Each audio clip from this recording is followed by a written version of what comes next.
presentación donde vimos cómo reducíamos esa red neuronal, pero partíamos de algo más o menos así. Si nosotros queremos representar una red neuronal de forma matricial, vamos a tener una función de activación, vamos a tener una matriz de pesos, vamos a tener una segunda función de activación. Este es un perceptrón multicapa. Aquí adentro vamos a tener un segundo vector de pesos, el vector de entrada de la red neuronal, bueno, aquí me está faltando algo, y el bias aquí yo no lo pongo el bias cuando lo pongo de manera matricial, pero aquí lleva un bias que está referente a este peso, y aquí lleva un bias que está referente a los pesos W, y esa sería una red neuronal. ¿Estamos de acuerdo? Pesos de la red, pesos por entradas, más bias, pasada por una función de activación, y luego esto multiplicado por los pesos de la segunda capa, más un bias, pasado por una segunda función de activación. ¿Qué sucede? Que muchas veces la función de activación de salida es la función lineal, una recta. Por lo tanto, es como si no la pusiéramos, ¿están de acuerdo? Si yo tengo que la entrada es igual a la salida, es una recta. Eso quiere decir que yo puedo prescindir de esta función de activación. ¿Qué son bias? El bias, perdón, polarizador.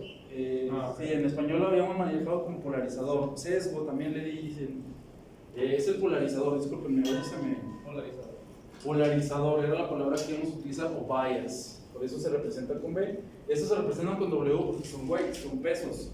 Y pues simplemente aquí, pues para no ponerle el mismo nombre, pero estos también son pesos. Entonces, si suponemos que utilizamos una recta para la salida, pues quitamos esa función de activación. Por lo tanto, esta función quedaría así: W transpuesta, la función de activación, B transpuesta X más el bias, el polarizador de la primera capa más el polarizador de la segunda capa. Hacemos una segunda reducción. En esta segunda reducción lo que vamos a hacer es que vamos a hacer dos cosas. Vamos a hacer que este de aquí se haga una matriz identidad. Al hacer que este se haga una matriz identidad, estoy diciéndole que este sea ¿cómo se llama? Una diagonal de puros unos, ¿sí? Entonces, si yo multiplico una diagonal de puros unos por X, ¿qué voy a tener? X. Y vamos a despreciar los pesos de la primera capa. Entonces, lo que voy a tener, y otra cosa que voy a hacer, voy a decirle que como estoy haciendo esto 1, voy a meterle un 1 a X para considerar este bias. ¿Por qué? Porque como yo voy a estar multiplicando este W por X, hagan de cuenta que si le agrego un 1 a X, le estoy agregando toda una fila, que es como si estuviera sumando esto, ¿verdad? ¿Sí? Entonces, al agregarle yo un 1 aquí, ya haciendo esto, este es como si yo lo metiera aquí adentro. ¿Están de acuerdo? ¿Sí? ¿Más o menos? ¿Puedo repetir? Este lo voy a hacer identidad, y este de aquí lo voy a hacer 0. Pero este de aquí, le voy a agregar un 1 a esta X, y eso va a hacer que este se traslade aquí adentro, ¿sí? Porque estoy multiplicando, este bias también cambia con el tiempo. Cambia con el tiempo, y es como si lo tuviera ya yo aquí adentro. Porque le voy a agregar, al agregarle un término más, estoy agregando un vector o columna, no recuerdo si es vector o columna, pero estoy agregando un número de factores extra que se van a sumar a cada valor de X, ¿verdad? ¿Sí me explico? Entonces, ese 1 por eso lo metemos aquí, pero originalmente no va en la matriz de entradas, ¿sí? Se llama bias. Entonces, haciendo lo que dije hace un momento, es una segunda reducción. Vamos a tener que W transpuesta, esta es una W diferente a esta porque esta se extendió, ¿verdad? Nada más que no recuerdo si se extendió hacia abajo o hacia un costado. Entonces voy a tener la función de activación, aquí se volvió 1, este se volvió X, y ahora voy a tener esta red neuronal de aquí reducida. Entonces, a lo mejor no lo parece, pero esta de aquí es una red neuronal. Se llama red neuronal de una sola capa, pero no se alcanza a ver si es de una sola capa. Como nosotros dibujamos este lo dibujamos como el perceptrón multicapa que vimos en clase, ¿verdad? Que era muchas entradas que van a una capa y luego que van a una segunda capa y se conectan todas entre sí y tengo unas ciertas salidas, ¿verdad? Pero ¿cómo dibujamos este? Pues esto nada más le estoy pasando una tangente hiperbólica a la entrada, ¿sí? Eso quiere decir que la entrada x1 la voy a pasar por la función de activación. También eso quiere decir que x2 lo voy a pasar por una función de activación y esto me voy a ir hasta xl. Habíamos dicho que íbamos a utilizar la L para el número de entradas, ¿sí? ¿Sí, verdad? L era para el número de entradas. Sí. Bueno, en este caso sí, porque en este caso L está relacionado de esta manera. En otros casos L es la cantidad de neuronas escondidas, la capa escondida, ¿sí? En este caso coincide, eso sí es importante. No siempre L va a ser igual al número de entradas, ¿sí? Lo voy a repetir, en este caso en particular, X es del tamaño de L. ¿Por qué? Porque estamos eliminando esta parte, ¿sí? L realmente estaría mandada por esta de aquí, ¿sí me explico? Entonces, este también lo paso por una función de activación y esto ahora ¿qué le voy a hacer? Lo voy a multiplicar por las neuronas, y en este caso este número de neuronas tiene que ver con, ¿cómo se llama? Tienen que ver con cuántas salidas quiero. En este caso, si tengo un robot de 1 grado de libertad, tengo una salida. Si tengo un robot de 2 grados de libertad, tengo 2 salidas. Y sucesivamente, ¿verdad? Entonces vamos a suponer que tengo más de una. Este lo conectamos aquí. Y también lo conectamos aquí. Este lo conectamos aquí. Y también este lo conectamos aquí. Este lo conectamos aquí. Este lo conectamos aquí. ¿Sí? Esto es lo que nosotros llamamos F1, y este le llamaríamos F, si mal no recuerdo, las salidas serán M's, hasta M. ¿Tú qué opinas? ¿Esa es una red de una capa o es de 2 capas? De una capa. Pareciera que es de una capa, ¿va? Pero hay otra razón por la cual le llamamos red neuronal de una capa. Y la otra razón es porque este de aquí es un controlador que funciona de base para un segundo controlador que no vimos aquí. Pero este controlador se llama controlador neuronal de doble capa o de 2 capas. Y es este de aquí sin los bias. Quitamos los bias, quitamos estos dos. Ahora el problema ya no está tan fácil. Ya no nada más es W, sino también W y V. Y eso se vuelve más caro computacionalmente. Si lo quieren consultar, viene en la página 196 del libro, y ese controlador, que se llama controlador neuronal de 2 capas, es más o menos así. Tau es igual a KB por R más W transpuesta por phi, pero phi lleva dentro los pesos transpuestos multiplicados por X. Otra cosa que se me olvidó comentarles. Existen los pesos, pero también existen los pesos ideales. Cuando hablamos de los pesos, no creo que sí lo dije. Cuando hablamos de los pesos, son los pesos estimados y ponemos un gorrito arriba. ¿Se acuerdan de eso? Entonces, una cosa son los pesos ideales a los que queremos llegar y otra cosa son los pesos estimados que estamos tratando de llegar a los reales, ¿sí? Pero no son lo mismo. Si conociéramos los pesos reales, pues ya, problema resuelto, ya no tenemos que buscarlos, ¿verdad? Entonces, este controlador tiene ahora 2 algoritmos de actualización de pesos que están dados por W gorro punto igual a gamma 1 por phi de B gorro transpuesta X multiplicada por R transpuesta. Y también está dado por B punto, que es igual a gamma 2 multiplicada por X multiplicada por phi prima transpuesta de V gorro X, es como muy complicado, W gorro R, todo esto, creo que todo esto es transpuesto. Creo que es así, no recuerdo muy bien, ya si lo quieren chequenlo en el libro, pero pues ya se volvió muy complicado, ¿verdad? Se me hace hasta difícil de implementar. Yo he visto muchos artículos donde saben cómo solucionan esto.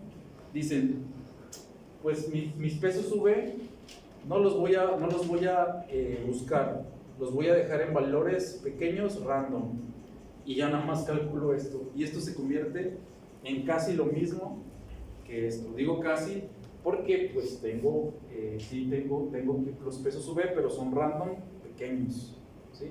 Entonces este sería el controlador de dos capas. Este es el de una capa.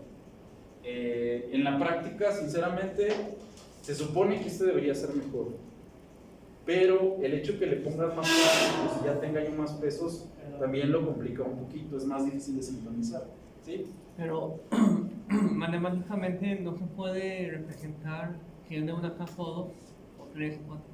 No, disculpa, no te entendí. ¿No se puede representar qué? Matemáticamente, ¿de cuántas capas es la red? Sí, esta red, si te fijas, esta red es parecida a esta de aquí. Es muy parecida, pero estamos quitando el bias. Esta, si yo la dibujo, ahora es un perceptrón multicapa. Entonces puedo decir que tengo yo dos capas, ¿sí? Es que no es tan visual como el dibujito. No es tan visual como el dibujito. Si yo quiero dibujar esta, ahora yo lo que voy a tener es que ahora sí voy a tener los pesos de entrada. Por lo tanto, yo voy a tener x1 y todos se alimentan a todos. Voy a tener x2, todos se alimentan a todos. Voy a tener hasta xl. No, en este caso no se llama L, pero es que no le puedo poner N. No, M son los de salida. Vamos a ponerle X que. ¿Cómo? XB. Ok. Pues sí, le ponemos XZ hasta Z y este llega aquí. O sea, es que no importa la variable, nada más que sepan que este es el número de entradas, ¿verdad? Y luego, estas ¿cuántas capas son? Son L capas, o sea, este sería 1, 2 y hasta L. Ahora sí, L es esta, la capa escondida. L neuronas, ¿no? Sí, son L neuronas, perdón, sí, discúlpenme. Son L neuronas y tengo una segunda capa que simplemente voy a dibujar, le voy a dibujar 2. Y este se va a conectar con este se va a conectar con este se va a conectar con este con este con este y este con este. O sea que aquí en mi me falta dibujar más, pero pues estamos diciendo que son M salidas. Esta sería F1 y esta sería Fn. Otra cosa es que generalmente, no es obligatorio, pero generalmente todas las funciones de activación de una sola capa son iguales. Vamos a suponer que yo a la salida le puse una función de activación lineal, como es el caso de este. La salida es una función de activación lineal, pero aquí yo le puedo poner una tangente hiperbólica, una función de base radial, le puedo poner lo que yo quiera, ¿sí? Pero generalmente se hace así, no es que sea obligatorio, no, ya sé por qué, no es obligatorio, pero si lo pongo diferentes, se complican los cálculos, ¿sí? ¿Por qué? Porque no es lo mismo tener, bueno, en este caso no es tan difícil, pero por ejemplo en el que vimos ayer, que por cierto esa es la otra pregunta, que si era lo mismo que habíamos visto, la respuesta corta es no. En ese caso se complica muchísimo si yo le pongo aquí diferentes funciones de activación por capa, ¿sí? Entonces, respondiendo a tu pregunta, esta es de una sola capa por dos razones. Porque nada más tengo un grupo de pesos, esa sería una, y la segunda es porque así le pusieron para distinguirla de la de dos capas, que esta sí es claramente dos capas. Tengo un número de pesos aquí de entrada y un número de pesos de salida. Esta sí es de dos capas. Fíjense, no lo había pensado, pero esa sería otra forma de distinguir las capas, ¿verdad? Tengo un grupo de pesos aquí y tengo otro grupo de pesos acá. Dos capas. A mí se me haría correcto, pero ya vimos que en el libro no siempre es así. Ahora, ¿cuál es la ventaja o cuáles son las diferencias con la red que vimos ayer, con el algoritmo que vimos ayer? Porque decíamos que el algoritmo de actualización de pesos, que en este caso era W gorro punto es igual a gamma por phi de X por R transpuesto. Tú también me comentaste que no es lo mismo que ya habíamos visto. La respuesta corta es no, por varias razones. Una de las razones es, lo estamos aplicando a un robot. ¿Tú conoces la función f? ¿Tú conoces la función f? Sí. ¿La conoces? Estamos diciendo que no necesitamos saber nada de la planta. No conocemos la función F. Lo único que conocemos son las posibles entradas. Para yo entrenar una red neuronal fuera de línea, tengo que conocer tanto sus entradas como sus salidas deseadas. Entonces yo voy a tener tres cosas. Si yo quiero entrenar una red neuronal fuera de línea, yo tengo que conocer sus entradas, sus salidas deseadas y sus salidas reales, ¿sí? Entonces, esta es una red neuronal dinámica. ¿Por qué dinámica? Bueno, aparte de que porque aquí tengo una derivada, porque los pesos se van moviendo con el tiempo. Y la otra es una red neuronal estática, porque a pesar que también tengo una derivada, esto se hace fuera de línea ya conociendo los datos. Y ahora sí entreno esta red estática, que en el proceso de entrenamiento los estoy moviendo, pero ya que los tengo listos, los agarro, los pongo y esos pesos ya no se van a mover. Esto es por lo cual es una red neuronal estática. Luego, para que esa red neuronal sea dinámica, podemos aplicar una integral, o podemos aplicar, una derivada, o podemos aplicar también retroalimentaciones, o podemos aplicar memoria, y todo eso ya la convierte en dinámica, ¿sí? Si se fijan, aquí hay otro pero. Oiga, pero pues ¿cómo que no tiene memoria? Si yo le entrené, se aprendió todo lo que le di, ¿verdad? Pero vamos a irnos un poquito más específicos. Para que una red neuronal sea dinámica, los pesos se tienen que mover cuando está trabajando. Y una estática, los pesos no se mueven. Esta definición que les estoy dando es la que yo utilizo. Ya habíamos dicho que hay diferentes autores, hay gente que lo va a definir diferente. Entonces esto depende del autor. En mi caso, en esta clase, una red neuronal dinámica es la que sus pesos se mueven con el tiempo, y una estática es la que los pesos no se van a mover con el tiempo. Entrenas y esos son los pesos que vas a utilizar, ¿sí? ¿Quedamos bien? Bueno, entonces, otra diferencia, ya quedamos que esta es dinámica, y la otra, que es parecida a esta, pues va a ser estática. Los pesos los entreno y ya no se van a mover, ¿sí? Ahora, en este caso no tenemos datos de entrenamiento. Lo único que vamos a tener disculpa. ¿Dijo que esta es dinámica y la otra es estática? Esta también es dinámica. ¿Cuál otra me refiero? La que vimos el día de ayer. El día de ayer vimos un algoritmo que se llama mínimos cuadrados, least mean squared. ¿Sí? Vimos ese algoritmo. Ese algoritmo es para entrenar redes neuronales estáticas. Vimos un caso especial para entrenar una red neuronal de un perceptrón, de un solo perceptrón. Y ese perceptrón está dado de la siguiente manera. Yo tengo una X1, tengo una X2 y tengo una X Z, vamos a ponerle Z.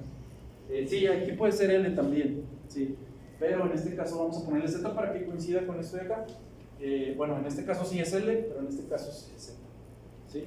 Entonces, ese algoritmo que vimos consideraba que la función de activación era lineal. Entonces prácticamente nada más es la multiplicación de los pesos por las entradas, ¿sí?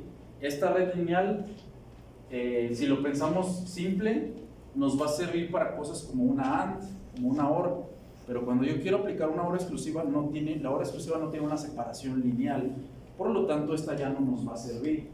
Pero estos dos algoritmos de acá no pueden cambiar su estructura, están hechos así. Si yo empiezo a cambiar la estructura, esto y esto ya no va a ser válido. Entonces estas dos arquitecturas se van a quedar así, ya no pueden cambiar. Sin embargo, el algoritmo de mínimos cuadrados, yo le puedo agregar una segunda neurona y puedo adaptar ese algoritmo para que ahora funcione para una red neuronal de una sola capa con dos neuronas. Y si le agrego otra capa con una sola neurona, puedo adaptar el mismo algoritmo, pero se complica más. El algoritmo ya no queda tan facilito como réstale esto a esto. ¿Sí me explico? Entonces, este algoritmo consideraba esta función de activación lineal. También tenemos que este algoritmo teníamos X y decía DN. Aquí quiero decir dos cosas. Bueno, también teníamos DDN y le voy a llamar F porque son dos cosas distintas. Una cosa es lo que yo tengo para entrenar, que son los deseados, y otra cosa es el valor real de la salida, ¿sí? Este valor de la salida se le suele llamar Y o se le suele llamar F. Acá le llamábamos F porque estaba relacionado con la función del robot. pero acá le llamamos F o también le llamamos Y. Y. Aquí hay dos cosas que aclarar. Una cosa es esta N que implica que voy a tener un historial de datos, ¿sí? O sea que voy a tener un vector de X n veces, ¿sí? Entonces en particular, este es un vector de R a la Z, este es un vector de R de M, digamos que M eran las salidas, a su vez este es un vector también RM, porque estos dos tienen que coincidir. Este es el que queremos alcanzar y esta es la salida real, ¿sí? Y luego también tenemos, bueno, los datos de entrenamiento son estos dos son los datos de entrenamiento. Aquí sí tengo datos, ¿sí? ¿Por qué? Porque a lo mejor no queda muy claro por qué digo que acá no tengo datos de entrenamiento, pero lo podemos ver fácil. Voy a borrar, no sé si le van a tomar foto, pero voy a borrar esta parte. Nada más para ejemplificar por qué no tenemos de este lado datos de entrenamiento.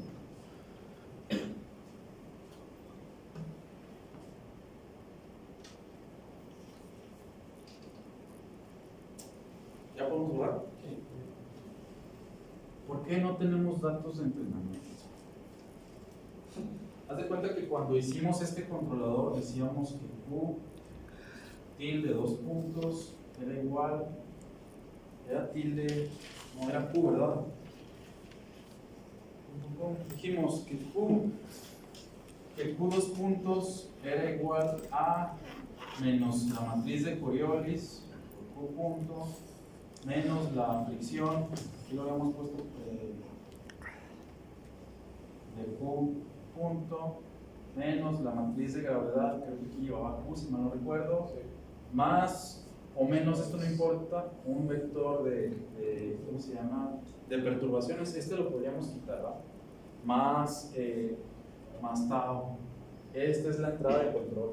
Eso quiere decir que todo esto es igual a F, o sea que F, pero este es F, esta F de aquí, nos decíamos que esto es igual a la salida de la red neuronal, esto es igual a F, ¿sí? Decíamos que esto es igual a F, por lo tanto todo esto es igual a F. Ok, en el caso del motor, no, creo que no hemos visto el modelo del motor, ¿verdad? Pero el modelo del motor tiene una parte de fricción, tiene una parte que tiene que ver con las inercias, tiene una parte que tiene que ver con el par que carga, y todos esos datos, ¿ustedes los conocen de su motor? Muchas cosas no las conocen, muchos motores no tienen ni siquiera hoja de datos, entonces no sabemos cuál es el par contra electromotriz, no sabemos cuál es la inercia, no sabemos cuáles son todos esos datos, no los tenemos. Entonces, en el caso de que no tengas nada, ¿cómo aplicas este algoritmo? No lo puedes aplicar porque no tienes estas dos, ¿sí? En este caso, otra cosa, no es lo mismo el error que queremos aquí. En este caso el error se llama Q tilde, y Q tilde es la referencia de control menos el estado Q, ¿sí? Ese es el error de aquí. El error de acá, que es el valor deseado menos la salida, ¿sí? Este de acá es un error de control, este de acá es un error de lo que quiero deseado menos mi salida de la red neuronal. Y lo expresaban de otra manera, lo expresaban así: es igual a D de N menos, si mal no recuerdo, W de N por X de N. Porque esto, en este caso particular, esto es igual a F, ¿sí? Entonces, ¿son dos casos diferentes? Sí. ¿La forma es la misma? Sí, la forma es la misma, pero uno está entrenando fuera de línea y el otro lo está haciendo en línea. Uno lo está haciendo sin saber lo que está igualando, y el otro, para el de fuera de línea, tengo que tener un historial de datos, ¿sí? ¿Cuándo es cuando sí puedo aplicar este algoritmo? En el caso de que yo quiera aprender la planta. ¿Cuándo es cuando yo quiero aprender la planta? Yo tengo acceso al robot o a una simulación del robot. yo agarro una red neuronal, a lo mejor esta, y yo ya tengo historial de datos, o sea, yo tuve que haber dejado el robot andando. El problema de eso es que yo tengo que darle al robot pares distintos para que se vaya moviendo, y eso es peligroso. Si fuera un robot manipulador, le puedo dar pares al azar, ¿no? ¿Verdad? Fíjense, el robot manipulador que ande haciendo esto en el laboratorio, pues no, ¿verdad? En donde sí podríamos hacerlo es a lo mejor en el robot móvil, le damos así muchas, pero es un poquito problemático aprender una planta, y por eso es por lo cual también se me hace difícil, y no, pues no lo vamos a hacer aquí, ¿verdad? Pero no sé si ya se entendió. El otro algoritmo, que era lo de los pesos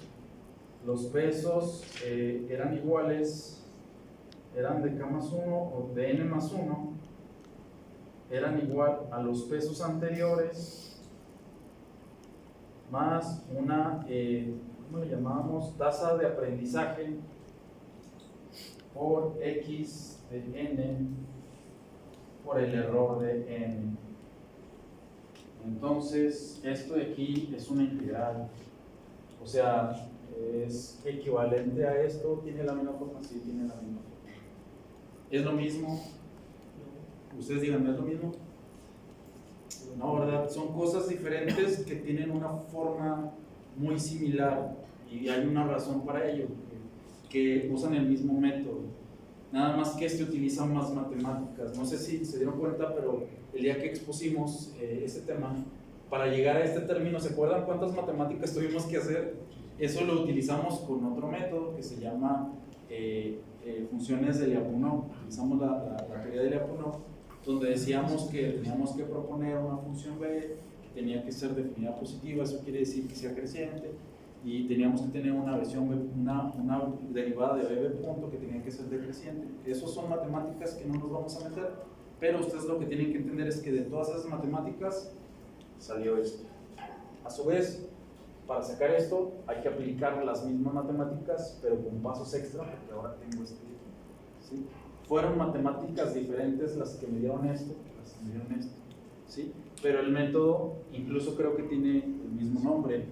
Esto también es de gradiente descendiente, son de gradiente descendiente, porque en el momento que tengo la derivada de w punto, ya se llama de gradiente descendiente. Eso quiere decir que entre los métodos los algoritmos van a ser muy parecidos, pero van a tener cambios. Hay unos que son muy diferentes. Y ¿qué más anoté por aquí? Bueno, anoté que estos dos, su arquitectura no puede cambiar, siempre va a ser la misma. Esta sí puede cambiar, nada más que, por ejemplo, en lugar de ser lineal, lo ponemos una tangente hiperbólica, le tenemos que poner aquí también la tangente hiperbólica, pero se puede seguir resolviendo, se puede seguir resolviendo.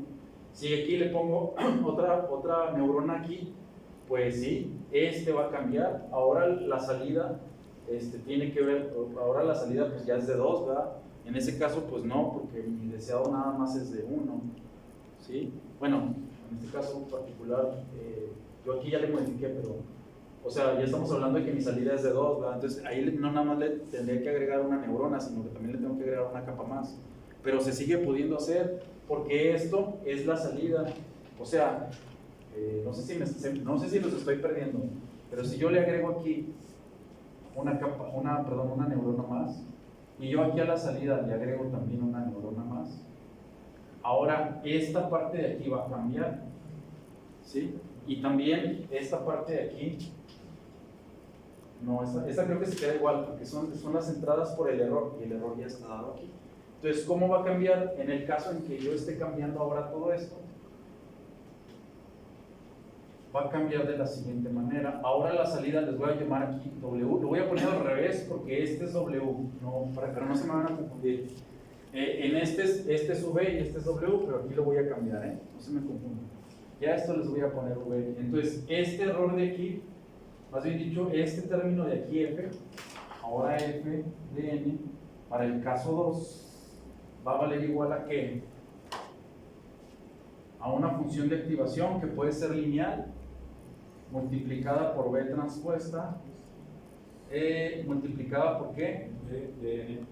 Por la otra función de activación, los pesos de la primera capa por X por, ya, ¿verdad? Este sería esto, iría aquí, y el algoritmo se sigue aplicando el mismo, nada más que ya es más complicado. Ya tengo que resolverlo de una manera un poquito más diferente. O sea, el algoritmo sigue siendo el mismo, sí, pero ahora tengo que determinar más cosas, y cuando yo tengo que resolver una ecuación que tiene incógnitas, pues tengo que ver cómo lo resuelvo, ¿va? Entonces, no sé si ya les había platicado, pero lo que el orden forward es el tipo de red. Retropropagación. Los algoritmos se suelen entrenar en retropropagación, que en inglés es backpropagation, que funciona así. Yo tengo la salida, entonces voy aplicando este algoritmo de adelante hacia atrás. Si te fijas, yo quiero obtener cuánto vale esto, pero lo estoy haciendo modificando estos dos pesos. Otra cosa que no había pensado, pero este algoritmo no tiene polarizadores. ¿Se fijan que no tiene polarizadores?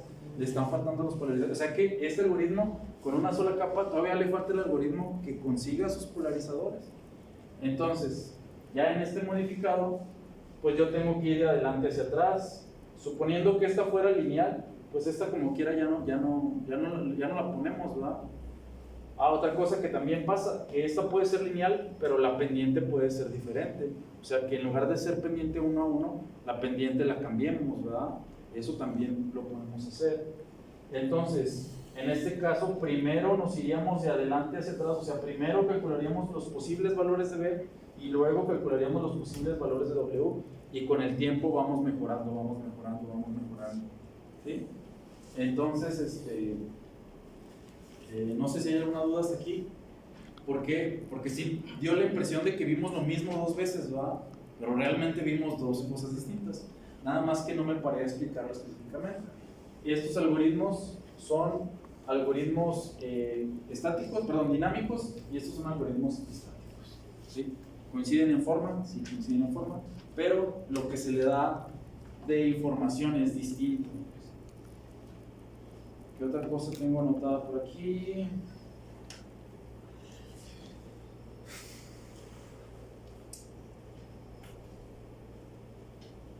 Ya les dije que este se encuentra en la página 146 del libro de Lewis. Y no nada más tiene ese esquema, tiene otros más. Pero pues yo... 196. Sí, otra cosa que me faltó decir aquí, que este de aquí está representado, o sea, phi prima de lo que sea que tenga es igual a la derivada de phi en dz cuando z es igual a los valores, ¿cómo se dice? Los valores, ¿cómo me habían dicho que se llamaba el bonito? Estimados. ¿Cómo ven? ¿Qué opinan? Está muy complicado. ¿Sí? ¿Está muy complicado? ¿Por qué no puso la matriz de las inercias? ¿Por qué puse la matriz de las inercias? ¿Cómo? No, le faltaba una... Sí, miren, aquí hay un errorcito. Como no está multiplicado por la matriz de inercias, podría estar acá, pero en este caso en particular, no sé si recuerdan, en control por retroalimentación, teníamos que esta m pasarla para acá. En este caso no es necesario. En este caso, la m se queda aquí. Y es por eso por lo cual no tenemos g. ¿Recuerdan que les había dicho que había una diferencia entre este y el otro? Que la prueba la hacemos con m aquí. ¿Sí? Si quieren luego vemos el que yo y el doctor Llama propusimos. Es una modificación de donde utilizamos funciones, cosas que tienen que ver con modos deslizantes. Antes de que se me vayan, los abrumé con mucha información.